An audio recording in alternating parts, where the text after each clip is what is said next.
Dikisahkan kala itu, terdapat 7 pemuda yang berasal dari kalangan rakyat biasa negeri Afasus.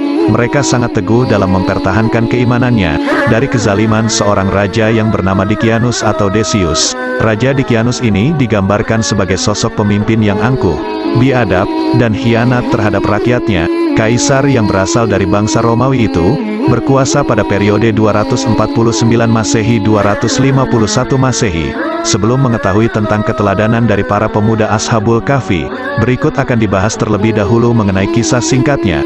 Saking zalimnya Raja Dikianus, ia memerintahkan rakyatnya untuk meninggalkan agama yang mereka anut, dan beralih untuk menyembah berhala. Bahkan, ia tak segan membunuh siapapun yang menentang perintahnya.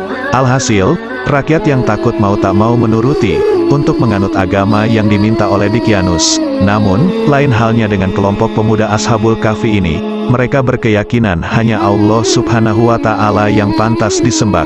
Karenanya, Raja Dikianus sangat murka terhadap para pemuda itu. "Mengapa kalian tidak mau menyembah Tuhanku?" tanya Raja Dikianus.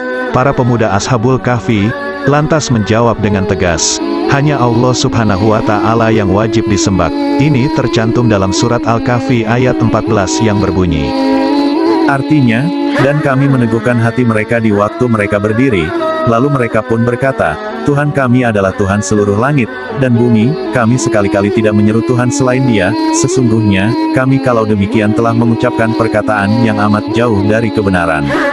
Mendengar jawaban itu, Raja Dikianus sangat marah. Ia kemudian memberikan para pemuda itu waktu untuk berpikir. Akhirnya, ketujuh pemuda Ashabul Kahfi tersebut berpikir dan berunding. Mereka memilih untuk menyelamatkan keimanannya. Tanpa ragu, kelompok pemuda itu menyelamatkan diri dari kezaliman Raja Dikianus dengan mencari tempat berlindung di dalam gua. Letak gua itu di Gunung Neihayus, dekat kota Uksus. Mereka berdoa di dalam gua untuk bersembunyi. Allah Subhanahu wa Ta'ala memperlihatkan kekuasaannya. Para pemuda itu ditidurkan selama 309 tahun. Dalam surat Al-Kahfi ayat 25 Allah Subhanahu wa Ta'ala berfirman, artinya, dan mereka tinggal dalam gua, mereka 300 tahun dan ditambah 9 tahun lagi. Ketika sang raja tahu bahwa kelompok pemuda Ashabul Kahfi bersembunyi di dalam gua, ia lalu memerintahkan rakyat untuk menangkapnya. Namun, tak seorang pun yang berani masuk ke alam gua itu.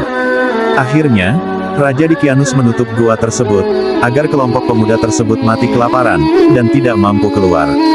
Bahkan setelah mereka terbangun dari tidur panjang, tidak ada satupun yang mengetahui berapa lama mereka tertidur di dalamnya.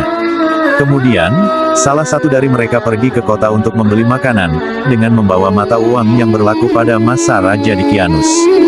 Pedagang tersebut heran dan menolak uang itu. Si pemuda lalu bercerita mengenai temannya yang berada di gua. Pedagang itu lalu memberitahu bahwa Raja Dikianus telah meninggal ratusan tahun lalu. Salah satu petugas penasaran, lalu menanyai pemuda Ashabul Kahfi yang bercerita tadi. Ia juga memberitahu bahwa kini raja yang berkuasa adalah Raja Theodosius yang beriman kepada Allah Subhanahu wa Ta'ala. Kejadian tentang pemuda Ashabul Kahfi dilaporkan kepada Raja Theodosius.